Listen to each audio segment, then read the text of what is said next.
Capítulo 13. Análise mental.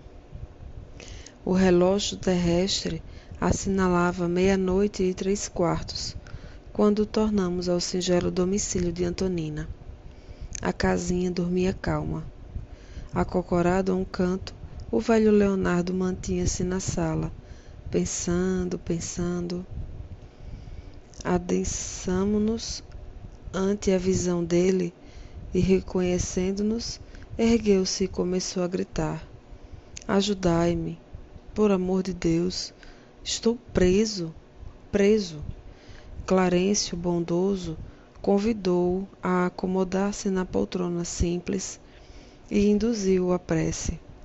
O velhinho, contudo, alegou total esquecimento das orações que formulara no mundo, crendo que apenas lhe serviriam para as palavras decoradas, mas o orientador, elevando a voz com o intuito evidente de sossegá-lo na confiança íntima, pronunciou comovente súplica à divina providência, implorando-lhe proteção e segurança para quem se mostrava tão desarvorado e tão infeliz. Emocionados com aquela posição que nos renovava igualmente as disposições interiores, observamos que o avô de Antonina se aquietara resignado. Clarencio, logo após a oração, começou a aplicar-lhes forças magnéticas no campo cerebral. O paciente revelou-se mais intensamente abatido. A cabeça pendeu-lhe sobre o peito, desgovernada e sonolenta. Fitando-nos de modo significativo, o ministro ponderou: a corrente de força devidamente dinamizada no passe magnético arrancá-lo-á da sombra anestesiante da amnésia. Poderemos então sondar-lhe o íntimo com mais segurança. Assistido por nossos recursos, a memória dele regredirá no tempo, informando-nos quanto à causa que o retém junto à neta, aclarando-nos ainda sobre prováveis ligações que nos conduzirão à chave do socorro em benefício dele mesmo. Mas o retrocesso das recordações poderá verificar-se de improviso? Indagou Hilário perplexo. Sem dúvida, respondeu o instrutor. A memória pode ser comparada à placa sensível que, ao influxo da luz, guarda para sempre as imagens recolhidas pelo espírito no curso de seus inumeráveis aprendizados dentro da vida.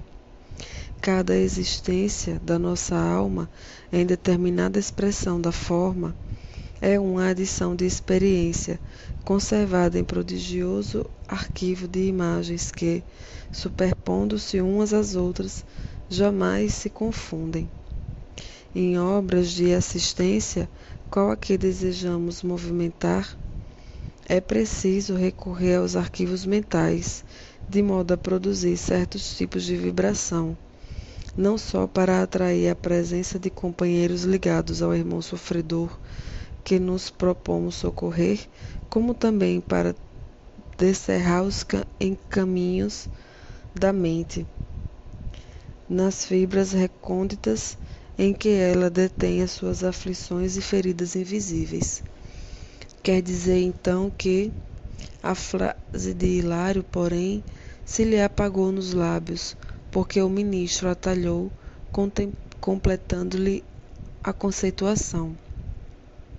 A mente, tanto quanto o corpo físico, pode e deve sofrer intervenções para reequilibrar-se. Mais tarde, a ciência humana envolverá em cirurgia psíquica, tanto quanto hoje vai avançando em técnica operatória, com vistas às necessidades do veículo de matéria carnal. No grande futuro, o médico terrestre desentranhará um labirinto mental com a mesma facilidade com que atualmente extrai um apêndice condenado. Hilário arregalou os olhos espantado, feliz, e exclamou em voz gritante: Ah, Freud, como viste a verdade, como detinhas a razão. O orientador fixou-o paternalmente e aduziu. Freud vislumbrou a verdade, mas toda verdade sem amor é como luz estéril e fria. Não bastará conhecer e interpretar. É indispensável sublimar e servir. O grande cientista observou aspectos de nossa luta espiritual na senda evolutiva e catalogou os problemas da alma, ainda encarcerada nas teias da vida inferior. Assinalou a presença das chagas dolorosas do ser humano, mas não lhe estendeu o eficiente bálsamo curativo. Fez muito, mas não bastante. O médico do porvir, para sanar as desarmonias do espírito, precisará mobilizar o remédio salutar da compreensão e do amor, retirando-o do próprio coração. Sem mão que ajude, a palavra erudita morre no ar. O ministro, contudo, calou-se, dando-nos a entender que o momento não comportava digressões filosóficas. Acariciou ainda por alguns instantes a cabeça do ancião e, em seguida, chamou-o de manso.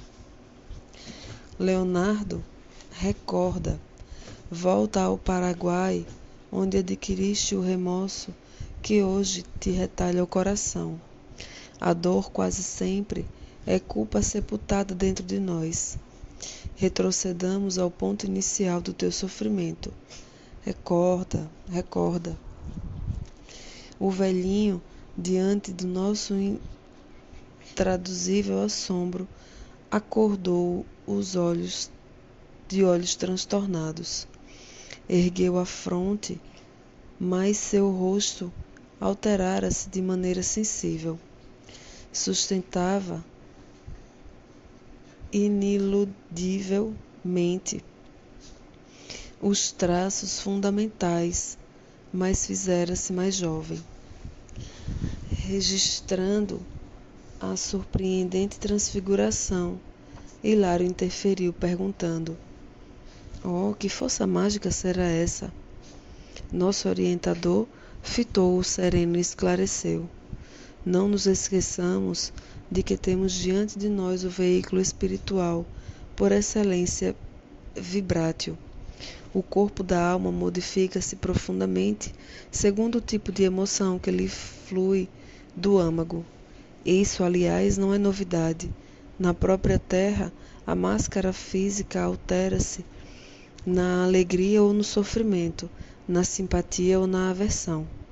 Em nosso plano, semelhantes transformações são mais rápidas e exteriorizam aspectos íntimos do ser com facilidade e segurança, porque as moléculas do perispírito giram em mais alto padrão vibratório, como movimentos mais intensivos que as moléculas do corpo carnal. A consciência, por fulcro anímico, expressa-se desse modo na matéria sutil com poderes plásticos mais avançados. Clarencio relanceou o olhar pelo recinto e acrescentou: "Entretanto, não nos descuidemos do serviço a fazer." Nesse íntere, Leonardo soerguera-se. Parecia animado de estranha energia. O corpo, não obstante continuar obscuro e pastoso, revelava-se desempenado. Repentinamente refeito, vigoroso e imóvel, clamou: "Lola, Lola, estás aqui? Sinto a presença. Onde te ocultas? Ouve-me, ouve-me." Com inexpressível espanto, vimos Dona Antonina escapar do aposento, no corpo espiritual com que a divisáramos na véspera. Avançou ao nosso encontro, extremamente surpreendida, e avistando o avô transfigurado, como se fosse tangida no imo da personalidade por misteriosa influência, estampou sob alteração facial, renovando-se igualmente os nossos olhos. As linhas do semblante modificaram-se de inopino e vimos-la realmente mais bela, todavia menos serena e menos espiritualizada. Favorecendo-nos o máximo proveito nas observações, o ministro falou em voz baixa. Nossa irmã exige tão somente leve auxílio magnético para lembrar-se. Basta-lhe a emotividade anormal do reencontro para cair na posição vibratória do passado, uma vez que ainda não se encontra quitada com a lei. Arrebatada, Antonina rogou-se de joelhos aos pés do ancião, que se rejuvenescera ao influxo dos passes de Clarencio, e gritou: Leonardo, Leonardo! Ele, porém, irradiando o olhar ódio e padecido intraduzíveis, brandou: Enfim, enfim! E prorrompeu em pranto compulsivo. Estupefatos, ouvimos Clarencio, que nos informava generoso. Repararam? Antonina é Lola Ibárruri, reencarnada. Leonardo está vinculado a ela por laços de imenso amor. Ambos procedem de lutas enormes na teia infinita do tempo. A mulher irresponsável de ontem, hoje é mãe amorosa e digna, à procura da própria regeneração. Tendo abandonado outrora o marido, foi induzida a desposar um homem animalizado, com quem se encontra igualmente enleada nos laços do pretérito, e que, não a entendendo agora, relegou-se ao esquecimento. Recebeu, contudo, antigos associados de destino por filhos do coração, que conduz para o bem, em contraposição às facilidades delituosas do passado, atravessa atualmente aflitivos obstáculos para viver.